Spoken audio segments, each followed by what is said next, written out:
Salut les jeunes, c'est Isma. Aujourd'hui on se trouve pour une petite vidéo qui va illustrer en fait la dinguerie qui vient de se produire aujourd'hui. Donc vraiment c'était un épisode complètement lunaire pour tout le monde je pense sur le crypto Twitter. On va débriefer ça ensemble, on va voir aussi pourquoi du coup le slurp et la configuration du marché actuellement avec la nouvelle méta des meme coins. Méta c'est un mot que vous allez voir souvent, ça provient des jeux vidéo. En fait c'est la meilleure, ça signifie le meilleur moyen de gagner. Donc si quelque chose est méta c'est que c'est le meilleur truc à faire en ce moment. Et la méta des meme coins, du coup, je pense qu'elle est en train de s'essouffler et je vais vous expliquer pourquoi dans cette vidéo. Alors déjà, pour recontextualiser, il s'est passé quelque chose de très rapide ce matin. Donc vous avez probablement vu Boom qui a fait, donc le token qui a fait from 0 to 1 milliard 5 de market cap en l'espace de 48 heures avec listing de Bybit, Bitget, Binance, etc. Sous 48 heures. Donc une performance jamais réalisée par un token. Et là, qu'est-ce qui se passe ce matin ? Je tombe sur un tweet de Slurp, du coup, du propriétaire du token. Et en fait, ce qui se passe, c'est que le mec, donc, il y avait une pré-sale qui avait eu lieu hier. Et pendant cette pré-sale, du coup, les gens envoyaient des sols à son adresse. Et il a récolté environ 10 millions de dollars de sols qui signaient la fin de la pré-sale. Et ce qui s'est passé, c'est qu'il a déployé donc la pool sur Radium. Donc la pool, vous savez, c'est 50% de Solana, 50% de Slurp, donc du token. Et comme ça, après, c'est ce qui permet en fait aux gens, comme vous et moi, d'acheter, de vendre sur Radium et sur les exchanges centralisés. Et en fait, en faisant ça, il s'est trompé. Il a mis la pool, ok. Ensuite, il a brûlé les tokens, c'est-à-dire qu'il ne pouvait plus l'enlever. Une fois que tu as brûlé les tokens, c'est une sécurité justement pour pas se faire rug pull, pour pas en fait que la pool puisse être enlevée, la pool de liquidité. Donc, il a brûlé les tokens de la pool, mais sans faire exprès, il a aussi brûlé les tokens qui devaient donner à la pré-sale. Et ce qui se passe, c'est que vu qu'il a renoncé au contrat, il ne pouvait plus minter de tokens. Donc en fait, les tokens, les Solana, ils sont brûlés dans la pool, donc il peut pas rendre l'argent. Et les tokens qui devaient être donnés à la pré-sale sont brûlés aussi. Donc à moins de faire une autre pré-sale, c'est mort, le token est lancé et c'est parti. Donc moi, j'ai vu le tweet au bout de 15 minutes. Et là, je me suis dit, ok, ça a fait clic dans ma tête. Ok, ça veut dire que là actuellement il y a une pré-sale qui est en train de devenir super virale. Donc quand je dis super virale, elle avait déjà genre 150 000 vues. Pour un tweet d'un compte qui a genre 20 000 abonnés, c'est énormissime. Donc là je me suis dit ok, vu la méta etc, ça va devenir complètement viral. En plus il y a un narratif, c'est que tous les tokens sont brûlés. Voilà, donc il n'y a plus de tokens en circulation en fait, parce qu'il n'y en a aucun qui se airdrop. Le seul moyen c'est d'acheter dans la pool. Donc si tu veux des tokens, il faut acheter dans la pool. En partant de ce constat là, je me suis dit ok, je market buy, ça va gigapump. Et là, ça ride, etc. Et là, donc, il y a eu des spaces sur Twitter, c'est parti en couille. Twitter laguait, Photon était down, impossible de sell ou d'acheter sur Photon, c'était complètement buggé. Radium, pareil, complètement down. Dextool aussi qui laguait. Enfin, il n'y avait aucun outil, tellement la hype était énorme. Aucun outil ne fonctionnait. On a eu le listing Bybit, listing BitGet, donc ça dans la foulée en suivant 3 heures après l'explosion du coin. Et ensuite on a eu dans l'API Binance, en gros un ticker Slurp qui est arrivé, donc probablement un listing Binance. Le token a fait en 24 heures 1 milliard 73 millions de dollars de volume. C'est énormissime, genre c'est le plus gros launch jamais créé. C'est digne d'un ETF le bordel. Bref, là actuellement il est en train de bien se péter la gueule. Moi j'ai rien sell en fait, tout simplement parce que c'est monté tellement haut que en fait, comme je vous ai dit, Photon était down. Moi j'avais mon bag sur Photon donc je pouvais même plus me connecter à mon bag. Donc j'étais en mode bon YOLO. Mon BE il se situe genre à 0,30, un truc comme ça, 0,26. Donc là je suis encore en full bénéf. Je pense que du coup je vais round trip ce bag. Il va probablement retourner bien drop avant probablement de refaire une petite pump peut-être. Le problème c'est que vu qu'il y a énormément de liquidité, en fait pour faire pump le prix c'est très compliqué parce que tout simplement pour changer le prix il faut amener beaucoup d'argent dans la pool pour que ça fasse varier le cours. Donc voilà, bon après c'est pareil à la baisse aussi. Donc je pense que là on a vu un pump and dump express, c'était vraiment un énorme pump and dump, c'était incroyable de voir ça en termes d'histoire on va dire, c'est une pump historique qui va rester dans les annales pendant des années parce que de reach from 0 to 600 millions de market cap, 700 millions de market cap en même pas 3 heures, c'est du jamais vu presque en termes de pump and dump. Là c'était un pump and dump généralisé sur Twitter parce qu'évidemment l'algo, il a mis en fave le tweet du fondateur qui dit qu'il a burn la pool parce que c'est vraiment super drôle et donc voilà, ça a fait un énorme pump and dump. Alors tout ça pour dire en fait moi ce que je voudrais, donc je vais vous mettre la chart là d'ailleurs, là où j'aurais dû vendre c'était là en général quand il y a un premier gros sell-off pour revendre, mais je vous dis Photon était down, j'étais en mode bon je m'en bats les couilles un petit peu, whatever. Et donc au final qu'est-ce qui se passe? Donc on a assisté à un énorme pump and dump. Est-ce que le token va come back? Je pense qu'il va come back, mais il va pas forcément repump plus de 1$ ou 80 centimes, je pense. À mon avis, c'est cooked.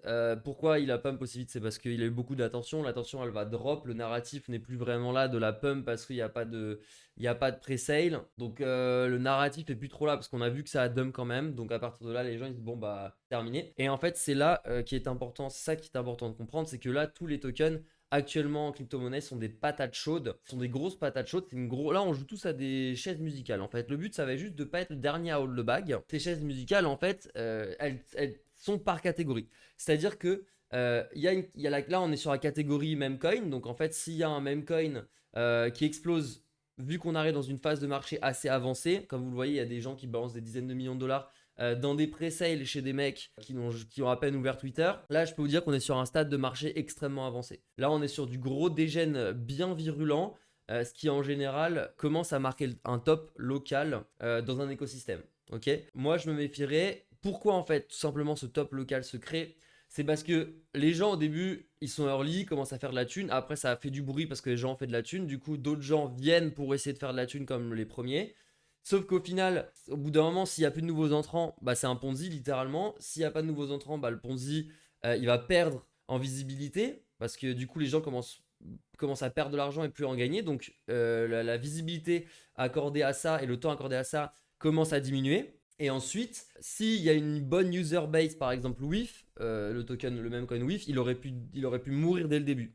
Mais ce qui s'est passé, c'est qu'il y a eu une assez grosse communauté qui s'est formée autour au fur et à mesure. Et surtout, bah, des gros mèmes, par exemple, quand ils ont mis le chapeau du logo sur le bull de Wall Street, bah, ça, c'est des trucs, par exemple, qui créent de la communauté, qui créent de l'engouement et qui redonnent de la visibilité au coin. Et s'il arrive à se créer une assez grosse communauté et se créer une place, mais ça prend du temps. Alors que là, par exemple, Slurf, c'est vraiment un truc qui a pump rapide et ça dump aussi rapidement parce que c'est que de l'espoir de gain rapide en fait. Alors que WIF, il y a quand même une plus grosse communauté qui se crée et aussi bah du coup intrinsèquement une valeur en fait qui est accordée à ce token parce qu'il est là depuis plus longtemps aussi. Donc même si ça dump, les gens ils disent bon bah c'est pas grave, il y a déjà eu 15 dumps, ça a remonté. Alors que Slurf par exemple, on sait pas jusqu'à où ça va descendre. Et il n'y a pas de communauté en soi derrière, c'est juste explosé parce qu'il y a eu un tweet qui est devenu viral, enfin plusieurs tweets qui sont devenus viraux et que tout le monde en parlait. Donc c'est pour ça. Bref. Et donc en termes de début de la fin, ce qui se passe, c'est que bah, une fois que tout le monde commence à perdre de l'argent, avec plus le cycle avance, plus les gens commencent à perdre de l'argent, moins les gens en parlent, moins les gens ont envie de retenter l'expérience. Et ce qui fait que bah, les cycles meurent. Voilà, et on arrive en fin de cycle. Je pense que du coup, le cycle de Solana commence vraiment à se terminer. Après, est-ce que le cycle ne va pas partir sur d'autres plateformes, d'autres blockchains? Je pense que oui, parce que du coup, il y a quelques mecs qui vont rotate. Les mecs vont rotate, ils vont commencer à pump de nouveaux coins. Ça va créer un engouement en se disant ok, bon, c'est Solana qui est mort, mais l'autre chain est bonne, par exemple. Et ainsi de suite, ça va tourner comme ça jusqu'à ce que la majorité des chains soient épuisées. Là, je pense qu'il y a encore il y a un peu de jus à extraire sur Base parce qu'il y a le narratif qui est un peu plus long terme de les noobs vont onboard via Coinbase sur la blockchain Base. Et par conséquent, en fait, pumper les mêmes coins qui sont là-bas. Donc c'est un peu un narratif qui permet de durer un petit peu dans le temps, par exemple sur Base. Mais Solana, je pense que là, on arrive dans la phase où c'est extrêmement compétitif et les gens commencent vraiment à perdre leur argent en fait, tout simplement parce que c'est trop compétitif. Il n'y a plus assez de nouveaux entrants. Les seuls qui restent, bah, ils se sont déjà fait brûler 3-4 fois par des rugs, par des retours à zéro. Et donc, par conséquent, ils ont peur et ils sont conservatifs, donc ils reprennent leur argent plus tôt, donc les pumps sont moins fortes. Et au fur et à mesure, bah, on fait des pumps toujours plus petites jusqu'à être complètement mort. Voilà, donc c'est ce qui se passe sur Solana. Peut-être ça va migrer sur d'autres chains. Je pense que Base, c'est celle qui a le plus de chance maintenant. Avax, d'après ce que mes potes me disent, c'est assez compétitif aussi. Donc je pense qu'on est un peu en fin de cycle. Et là, en général, des coins qui pumpent à 1 milliard de market cap en 2 jours. En général, ça, les gars, c'est pas bon. C'est souvent annonciateur de mauvaises choses, tout simplement. Voilà, de fin de cycle. Et comme on l'a vu, par exemple, que je l'ai posté sur Twitter, regardez bien le top, à quelle heure il se fait. On va dire 14h, on va dire que le début là, quand ça commence à rentrer. Et là, vous allez voir que du coup, par exemple, si je prends WIF, on a pump à 14h05. Vous voyez, bon, juste après, on pump. Parce que pourquoi? Ce qui se passe, c'est qu'il y a une rotation. On n'est plus beaucoup, en fait, à trader les mêmes coins Solana, enfin, beaucoup moins de gens. Ce qui fait que du coup, les gens, bah, en fait, ils vont tourner dans ce qui existe. Donc, par exemple, s'ils disent, ok, le WIF, il est sous-évalué maintenant, alors que le truc a déjà pris 2000%, bah, je vais sell ce truc-là avec 2000% et aller dans le WIF. Et ils vont faire des rotations comme ça. Et ça pour moi, ça veut dire que le marché est en mode PVP, donc c'est en mode player versus player, et que tout le monde est en train de compete pour le même bout de viande parce qu'il n'y a plus de nouvelles chair fraîches et de nouvelles monies qui rentrent. Donc c'est pour ça que je pense que le cycle est en train de se terminer. Alors que si par exemple on est en début de cycle, quand un coin va pump, les autres coins vont pump. C'est ça la grosse différence. Parce que du coup, il y aura en mode, ok, ça a pumpé. Du coup, je vais investir mes thunes dans un autre coin qui n'a pas encore pumpé. Mais une fois que tout le monde a déjà investi ses thunes, bah, il n'y a plus personne pour retourner sur le coin qui n'a pas pumpé. Ils vont reprendre leurs thunes, les remettre dans celui qui n'a pas pumpé, etc. Et donc là, on arrive en fin de cycle. Donc voilà, c'est important de notifier ça. Ça, c'était pour vous avertir. Je pense que du coup, tout ce qui est memecoin, etc., à part trouver quelques opportunités comme j'ai eu par exemple avant-hier, que j'ai bossé sur Twitter où j'ai fait genre un x10 en pas grand chose sur le coin Anon. Mais là, j'ai vendu fast aussi parce que voilà. Bah, en gros, ça, c'est des coins. Bah, j'ai vu qu'il y avait genre 40 000 abonnés sur Twitter, que je venais de in dans une pre-sale. Bah, en fait, là, je voyais que ça allait pouvoir run. Mais sinon, tous les autres, les principaux, sur Solana, maintenant, c'est que du rug. À moins qu'il y ait une grosse tête d'affiche derrière, un gros compte Twitter, etc., et que vous arrivez à rentrer early, c'est tout. C'est le seul moyen de faire de la thune.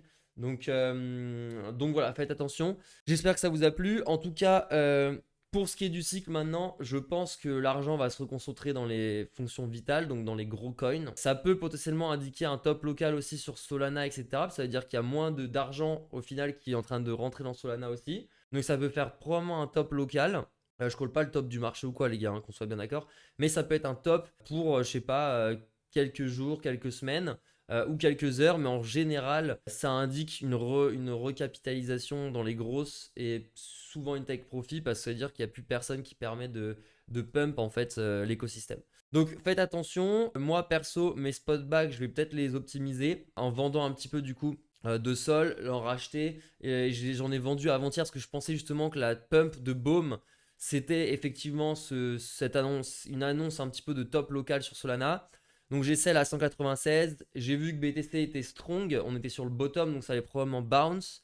Par conséquent, c'était pas safe de rester pas exposé parce que Solana allait probablement bounce si BTC bounce.